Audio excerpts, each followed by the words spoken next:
வணக்கம். ஜேஜே கிச்சனில் சுவையான சுக்குப்பால் செய்வது எப்படின்னு பார்க்கலாம். ஜேஜே கிச்சனை புதுசாக பார்க்கக்கூடியவங்க ப்ளீஸ் சப்ஸ்கிரைப் பண்ணிக்கோங்க. பெல்லை ப்ரெஸ் பண்ணி ஆளுங்கிற ஆப்ஷனை கிளிக் பண்ணிக்கோங்க. அப்பந்தான் நம்ம வீடியோவை உடனுக்குடன் நீங்கள் பார்க்க முடியும். இந்த சுக்குப்பால் செய்வதற்கு பச்சரிசி 1 டேபிள் ஸ்பூன் எடுத்துக்கோங்க. 1 டேபிள் ஸ்பூன் உளுந்து சேர்த்துக்கோங்க. 1 பிஞ்ச் அளவு வெந்தயம் சேர்த்துக்கோங்க.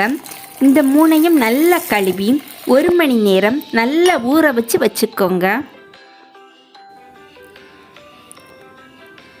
1 மணி நேரம் கழித்த பிறகு மிக்ஸி ஜாரில் இதை சேர்த்துக்கோங்க.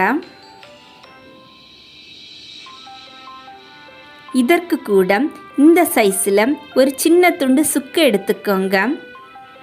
இதை நல்லா தட்டி மிக்ஸி ஜாரில் சேர்த்துக்கோங்க. கூட கொஞ்சம் சுக்கு வேணும்னா அதிகமாக சேர்த்துக்கலாம். சின்ன குழந்தைங்க சாப்பிடும்போதும் இது சரியாக இருக்கும். ஒரு 2 பிடி அளவு தேங்காய் துருவல் சேர்த்துக்கோங்க. தண்ணி சேர்க்காம முதல்ல நல்லா அரைச்சிக்கோங்க. இதற்கு கூட நாம் ஊற வைத்திருக்கக்கூடிய அந்த தண்ணியை சேர்த்தே நல்லா அரைச்சிக்கோங்க. இந்த பக்குவத்தில் நல்ல விழுதாக அரைச்சிக்கோங்க. ஒரு அடிக்கனமான பாத்திரம் எடுத்துக்கோங்க. இதில் நாம் அரைத்து வைத்திருக்கக்கூடிய இந்த சுக்குப்பாலை சேர்த்துக்கோங்க. இதில் கொஞ்சம் அதிகமாகவே தண்ணி சேர்த்துக்கலாம். ஒரு 3/4 லிட்டர் அளவு தண்ணி சேர்த்துருக்கிறேன். இப்படி தண்ணி சேர்த்து நல்லா கரைச்சிக்கோங்க. தண்ணி சேர்த்த பிறகும் 1/4 பாகமானது இந்த பாத்திரத்தில் கேப் இருக்குமாறு பார்த்துக்கோங்க. ஏன்னா இது கொதிக்கும் போதும் நல்லா பொங்கி வரும். அதனால் கொஞ்சம் பெரிய பாத்திரமாக எடுத்துக்கோங்க.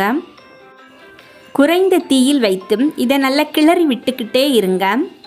இப்படி அடிக்கடி கிளறி கொடுத்துக்கிட்டே இருங்க. அப்போதுதான் அடி பிடிக்காமல் சுக்குப்பால் வரும்.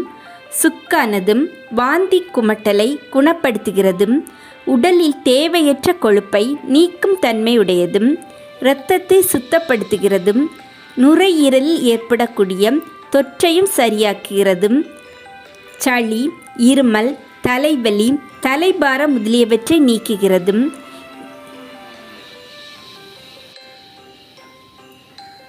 இந்த அளவு கட்டியாக ஆரம்பித்த பிறகும் இதற்கு கூட நாட்டு சர்க்கரை சேர்த்திருக்கிறேன். வெல்லம் சேர்த்த பிறகு கொஞ்சம் இளக ஆரம்பிக்கும். அதனால் கொஞ்சம் கூட கட்டியாக பார்த்துக்கோங்க. இந்த அளவு பக்குவத்தில் இருந்தால் இது சரியாக இருக்கும். சுக்கானதும் பசியுணர்வை தூண்டுகிறதும், வயிறு மந்தமாக இருக்கும்போதும் இதே மாதிரி சாப்பிடுங்க. இந்த சுக்குப்பாலை இளம் சூடாக இருக்கும்போதே குடிச்சுக்கோங்க. கடைகளில் கிடைக்கக்கூடிய இந்த சுக்குப்பால் ரெசிப்பியை அதே சுவையில் கொடுத்துருக்கிறேன். கண்டிப்பாக ட்ரை பண்ணி பாருங்கள். உங்களுக்கு பிடிக்கும். உங்களுக்கு பிடிச்சிருந்தா அப்படியே லைக் பண்ணி உங்கள் ஃப்ரெண்ட்ஸுகளுக்கும் ஷேர் பண்ணிக்கோங்க. கண்டிப்பாக ஒரு லைக் பண்ணுங்கள்.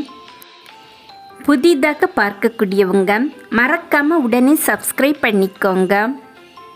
வீடியோ பிடிச்சிருந்தா லைக் பண்ணிக்கோங்க, ஷேர் பண்ணிக்கோங்க, சப்ஸ்கிரைப் பண்ணி பெல் அடிச்சு ஆனும் காசு கிளிக் பண்ணிக்கோங்க. அப்போ நாங்கள் யூடியூப்ல பார்க்கலாம்.